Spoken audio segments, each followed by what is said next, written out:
মানুষের দিকে পড়ে থাকে, বাপ মা ভাই বোন তাদের দিকে পড়ে থাকে।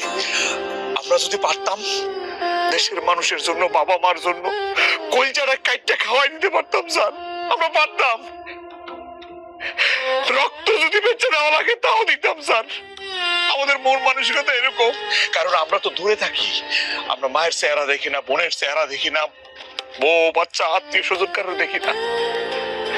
খালি দেখো ভালোবাসাটা চাই, ভালোবাসাটা। জানেন স্যার, দেশ থেকে যখন ফোন দেয় সবসময় একটা কথাই, টাকা আছে কিনা, কবে টাকা পাঠাবো। ভাই ফোন দেয় টাকার জন্য, বোন ফোন দেয় টাকার জন্য, বউ ফোন দেয় টাকার জন্য, বাচ্চা কাচ্চা সব খালি টাকা টাকা টাকা। তারা ভাবে আমরা টাকার মেশিন। একবারও ফোন দিয়ে জিজ্ঞেস করে না যে আমরা কেমন আছি, ভালো আছি কিনা, খাইছি কিনা, কখন ডিউটিতে যাই, ডিউটি থেকে আসছি কখন, শরীরের কি অবস্থা, কেউ সব জিজ্ঞেস করে না, কেউ না। তারা ভাবে যে বিদেশে গেছি টাকাই তো পাঠাবো, আমাদের কাজই তো টাকা পাঠানো। আমরা কি মানুষ নাকি? আমাদের মধ্যে মনুষ্যত্ব আছে? নাই, নাই। আমরা মানুষ না, মানুষ না,